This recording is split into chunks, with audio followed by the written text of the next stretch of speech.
브레이크가 고장난 식욕을 그럼 어떻게 하면 잘 참아서 건강하게 살을 뺄 수 있을까요?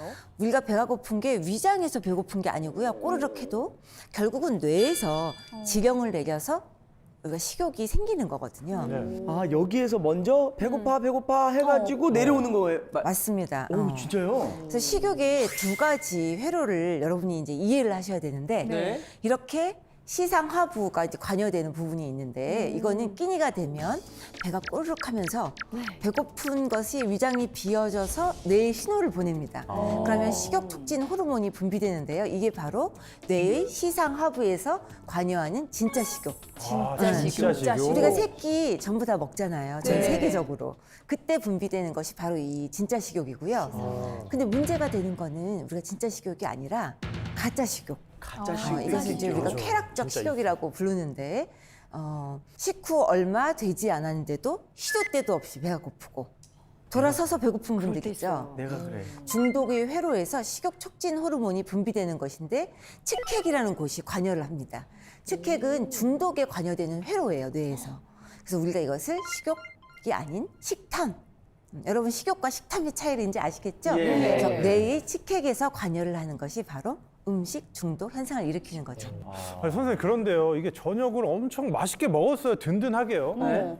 그런데 9시 넘어가면 속이 갑자기 허할 때가 있단 말이죠. 맞아. 많어. 먹고 난 다음에도 또 배고프다. 또 뭔가 이렇게 입이 심심하다, 궁금하다, 맞아요. 속이 허하다.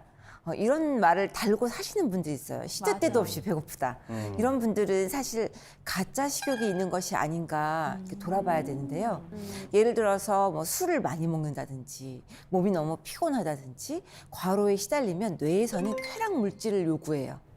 네. 그래서 뇌의 보상 회로인 측핵이라는 부위에 작용해서 가짜 식욕이 발생되는 거죠. 먹어라 이렇게. 그러니까 좀 이해가 우리가 왜 다이어트 시작하면 뭐부터 생각나요? 뭐 떡볶이, 뭐 마라탕, 햄버거 너무 많죠. 이렇게 절대 금기 음식들이 막 둥둥 떠다니잖아요. 네. 그게 바로 이제 가짜 식욕을 일으킬 수 있는 그 음식들이거든요. 근데 저도 떡볶이가 진짜 둥둥 떠다녔었거든요. 못 참아요. 맞아요. 치킨. 그래서 다이어트에는 금기 음식들을 많이들 만드시는데 그렇게 하다 보니까 다이어트가 진짜 어나더 스트레스로 또 다가오는 거예요. 맞아요. 그래서 저는 금기 음식은 없다. 그래서 저는 가끔은 라면 처방을 하기도 합니다. 라면 먹으라고요? 아니, 다이어트에 라면은 조금 너무 상반되지 않아요? 좀 치명적일 텐데? 그러니까 환자분들 중에서 다이어트 하면서 원장님 라면 먹으면 안 돼요? 라면만 한 번만 먹게 해주세요 이러세요. 근데 그게 금기 음식으로 여기는 순간 머릿속에 사라지질 않아요. 맞아. 이게 좋아요. 그걸 우리가 이제 파란 코끼리 효과라고 그래요. 그래서 여러분 지금 파란 코끼리, 우리 시청자분들도 파란 코끼리를 한번 상상해 보세요. 파란색의 너무 코끼리. 귀여울 것 같은데요? 귀여울 것 같죠? 예. 근데 지금부터는 절대 생각하지 말아보세요. 생각하지 말아야지 되네요. 하면은 야. 오히려 더 생각나. 이게 잔상이 남고 맞아. 신기하네. 방금 여기 날아다녔어요. 그러니까 그것을 더 찾게 만드는 이제 착시적인 효과를 갖게 됩니다. 신기하다.